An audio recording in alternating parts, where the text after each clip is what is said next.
देखु से गछटी पूरा अलिया आवर्जना परी देखा जाउची आउ तले टोटाली लटा देखा जाउची किंतु देखंतु तार एटा सुकिला डालपत्र अछि एठारे आपण देखंतु से गछटी प्रकृत रे तार गछर टोटाली तार जो मूल स्टेमटा केते स्ट्रांग अछि बा केते मोटा अछि पूरा गछ सेटा स्वतंत्र भाव रे ता तळे आपण देखिले सेपटे पूरा था आपन को देखा जीव कोन गोडे पूरा अंधारिया जगह आ ये गछ मूल रे समस्त कहती कौन साप रुहंती बोले आपण ऑब्वियसली साप रहिबे काहे ना देखंतु ए गछ मूल रे किभଳି भाबरे आवर्जना रहिछि आपण माने देखिले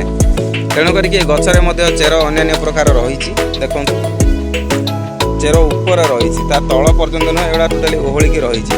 से गछटी आपण माने समस्त जानि छंती तेणु करिके से गछटी को मु आपण मानक देखाउछि एठी देखंतु से गछटीर टिके हल्का कंटा अंश रही कह गले ये सपुरी परी टाइप रो गोटे पत्र रही था तार दी साइड कि सपुरी गछ तो तले रही था ये सपुरी तो छोट छोट होता है ये बड़ आकार होता है तेणुक आपण मैंने देखूँ ये गछ गोटे प्रकार तेणुक ये गछर ना तो निहाती आपण मैंने निहाती वीडियो किसी देखला पर जानीपे समस्ते न जानले भी किसी समस्ते कि जानीपे आउ यहीठार देखूँ तार कंचा फल ये गुड़ाक कंचा फल बुझे आउ एपट साइड रे देखो ध्यान देवे पाची फल भितर भी प्रबल फल बहुत टाइप आप फल टी मार्क करुवे देखो पाची जाइए आप यूट्यूब रे सर्च करेंगे ये फल टी प्रकृत खाऊँ बाहर कंट्री कि आम कंट्री लोक खाऊँ ये जिनसटा आ देखु से फल केते गुड़ाक जदि ओडिशा रे एटा मनीष खाइबे खाऊँ बोली जानी था तेबे ये फल गोटाए भी रही न था किंतु ओडिशा रे यहाँ को बोधे लोक खाइबा प्रति केते आग्रह देना तेणुक यहाँ आमर ये लोकल भाषा ये कह जाऊँगी गछटीर नाटा हूँ किया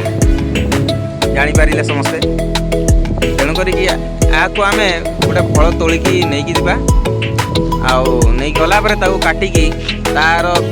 प्रकृत में तार खाइबार कौन सिस्टम तार टेक्निक कौन आम यूट्यूब रे ही जहाँ शिखीचु तेणुक आम थे स्वाद तार चाखी देखा प्रकृत में यहाँ स्वाद कि कौन केमी तार टेस्टा आम तेणुक गोटाए फलटा तोलिबा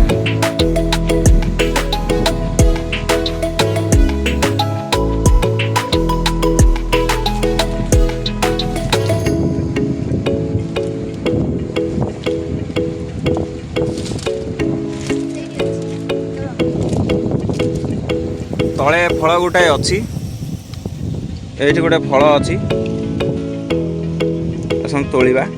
ये फलटा को आम तोलिबा ताको मोड़िया को पड़ो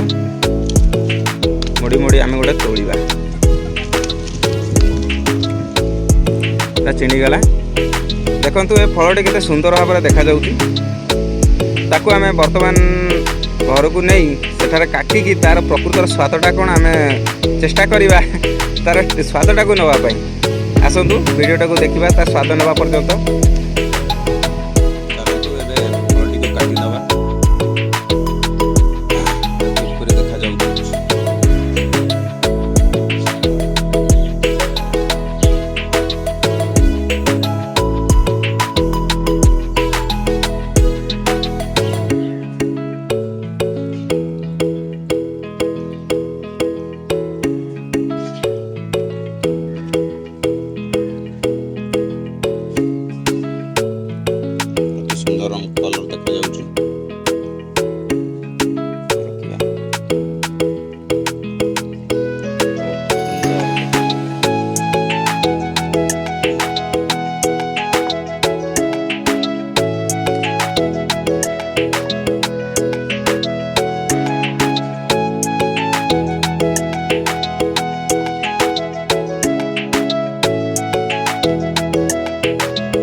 ଯଦି ଆପଣମାନେ ଏଇ ଫଳ ବିଷୟରେ କିଏ ଜାଣିଛନ୍ତି ଖାଉଛନ୍ତି ବୋଲି ତାହେଲେ ଆପଣମାନେ କମେଣ୍ଟରେ ଜଣାଇବେ। ଭିଡ଼ିଓଟିକୁ ଶେଷ ପର୍ଯ୍ୟନ୍ତ ଦେଖିଥିବାରୁ ଧନ୍ୟବାଦ।